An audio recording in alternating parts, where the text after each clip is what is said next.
जय श्री कृष्णा, राधे राधे। स्वागत है आप सभी का मेरे हेमा के व्रत कथा उपाय चैनल में। दर्शकों, आज की इस वीडियो में हम आपको 3 चोरों की कहानी सुनाने वाले हैं।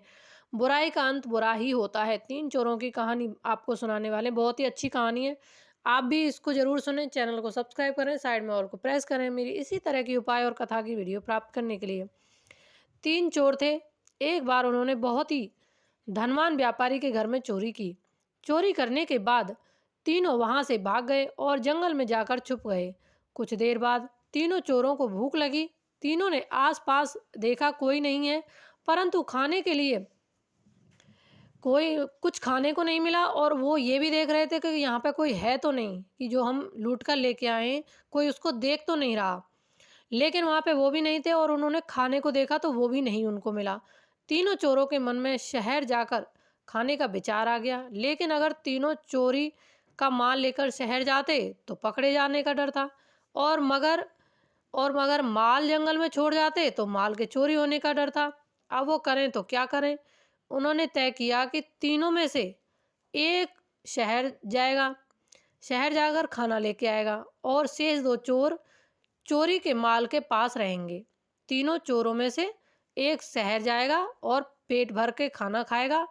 खाना खा के बाद उसने दोनों चोरों के लिए खाना ले जाने लगा। यानी कि जो चोर था वो जो शहर जा रहा था वो गया और उसने खाना खाया, और 2 जो चोर थे उनके लिए खाना भी लेके आया। खाना खाने के बाद उसने दोनों चोरों के लिए खाना पैक करवा लिया, घर ले जाने लगा। तभी उसके मन में विचार आया कि अगर खाने में जहर मिला दिया जाए तो चोरी का पूरा माल उसका हो जाएगा और वह पूरी जिंदगी शान से रहेगा। उस चोर ने खाने में जहर मिला दिया ला करके। उसके मन में लालच आ गया। इधर दोनों चोरों ने तीसरे चोर को खत्म करने के अलग योजना बना रखी थी। जो 2 चोर थे उन्होंने भी योजना बना रखी थी। उधर जो एक शहर में गया था वो खाने में जहर मिलवा के ला रहा था, जिससे चोरी का माल उन दोनों चोरों के पास रह जाए। जो खेत में रह गए थे वो ये सोच रहे थे, और जो अकेला था वो ये सोच रहा था कि मैं दोनों को मार दूंगा तो मेरे पास रह जाए।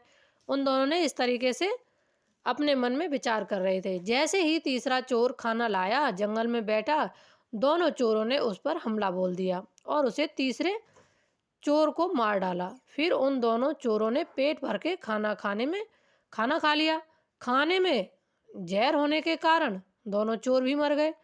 इस तरह तीनों चोर मर गए और चोरी का माल उनके काम नहीं आया। शिक्षा, बुराई का अंत बुरा ही होता है। इससे ये सबक मिलता है कि जो आप किसी के बारे में गलत सोचोगे, चोरी करके लाए एक तो, दूसरा आपस में ही सारे एक दूसरे का प्लान बनाकर मर गए। वो जो माल लेकर गए थे वो किसी काम का नहीं रहा। बुरे लोगों से हमेशा दूर रहना चाहिए। कभी भी किसी की आत्मा नहीं दुखानी चाहिए, कभी चोरी नहीं करनी चाहिए, नहीं तो बुराई का अंत बुरा ही होता है। जैसे चोरों के साथ हुआ, आपने इससे यही सीख सीखी और इसमें यही सीख बताते हैं। चैनल को सब्सक्राइब करके रखें और वीडियो आपको हमारी कैसी लगी हमें ज़रूर कमेंट बॉक्स में बताएं। जय श्री कृष्णा, राधे राधे।